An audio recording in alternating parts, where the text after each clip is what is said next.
you're back later than usual. Oh, you brought takeout. You know I can cook for you, right? I've offered in the past. You just felt like something easy.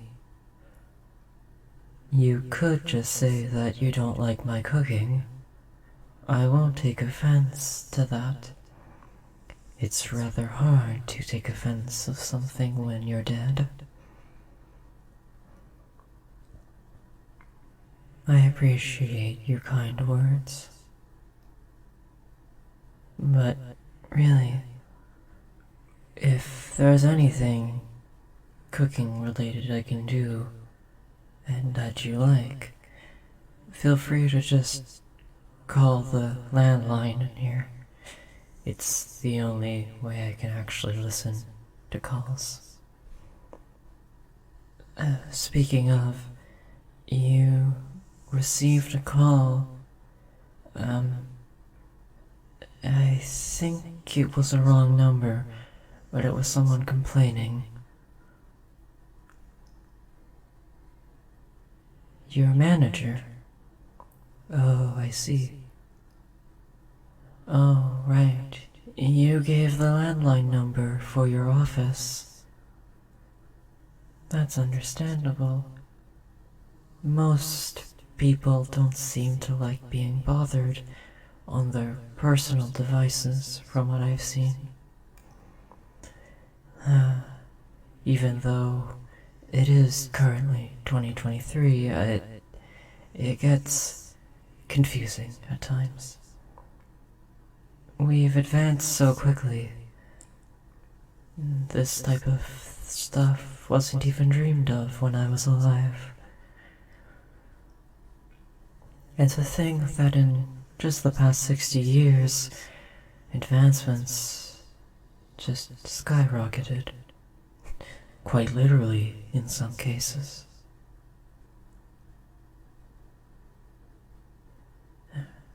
I suppose, to the people that are still living, it can be hard to catch up themselves.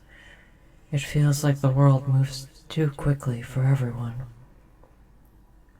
The only ones who are able to move with it are the people who were born with nothing else to worry about.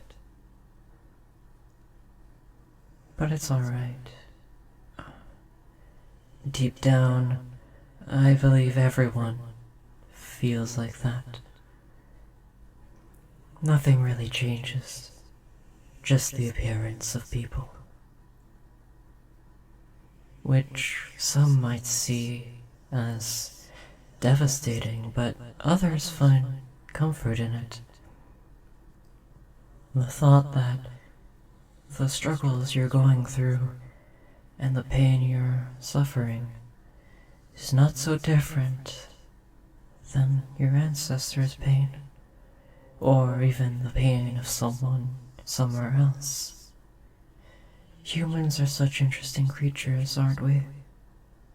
All so different, yet all so similar, all the same, but no one wants to admit that.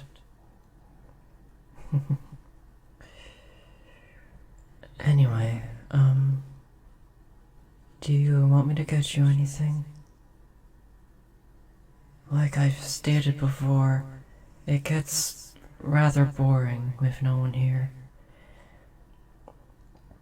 Because I am bound to that painting you got a few years ago. I'm so glad you weren't horrified. The last 700 years have been rather difficult due to people being too scared of me before I can even talk. What luck would I have to be brought into a cursed painting? I don't even know what I did. It's just a portrait of me.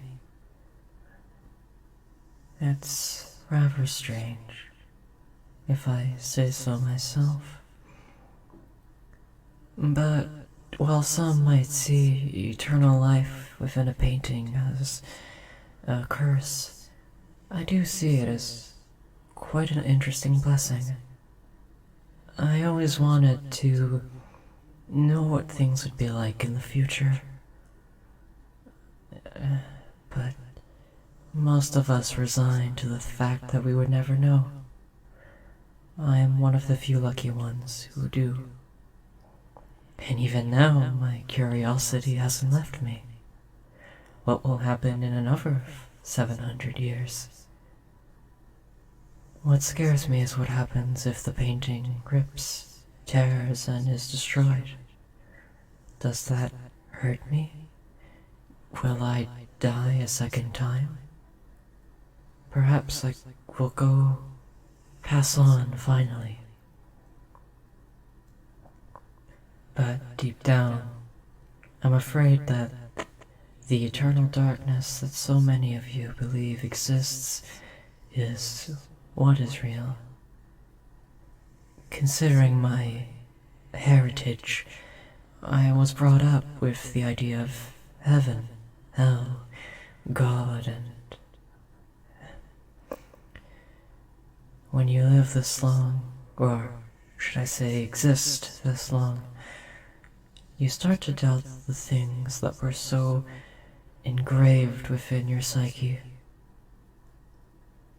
Oh, but I apologize for my monologuing. Like I said, I don't get many chances to talk with anyone else. How was your day?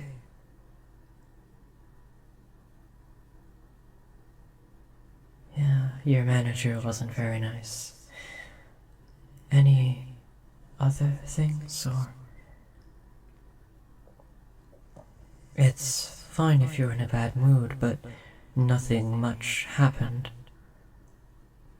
People can be overwhelmed very easily when things have been stewing for a while. A person can be completely fine at weeks, months of direct physical abuse, but one single bad word in just the wrong time, the wrong place can destroy even the strongest of people.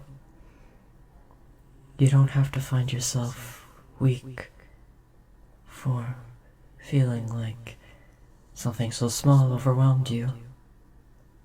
Like I said before, we are all so similar, really.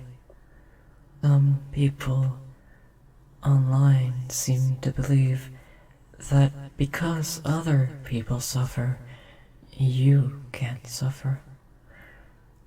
Things are always compared now.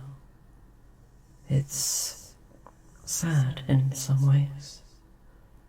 Pain is pain, regardless of what it is. Of course, some things are much more important. Some things need to change, but the smallest splinter should still be recognized. And, I hope you know that I recognize the smallest paper cuts you get. If you ever want to rant to me about even the smallest of issues, feel free. Centuries of being quiet in the corner of an empty house, or in the living room, hiding in the shadows of the TV broadcasts, I'm used to listening to people. In some ways, I'm glad I never showed myself to the few that got me and never saw me.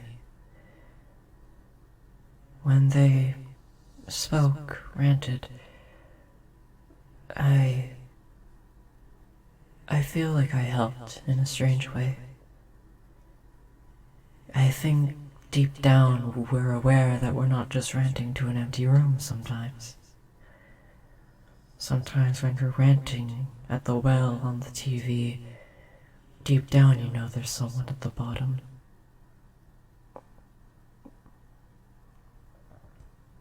Anyway, Your food is going to get cold if I keep standing so close to it. Comes with the whole being a ghost thing. And you should probably go eat. But before you go, may I ask if you can just turn on the TV for me? There's that one broadcast. I forget the name, but they show animals. So many exotic animals I've never even dreamed of before.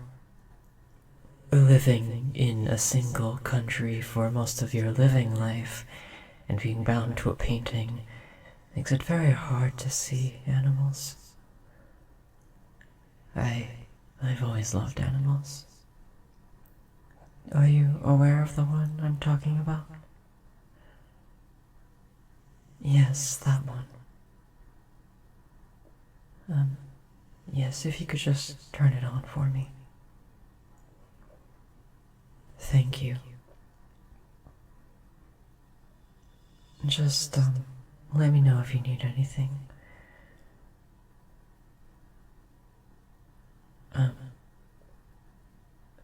And thank you for listening to me. Like I said, being a listener for so long, it's refreshing to talk.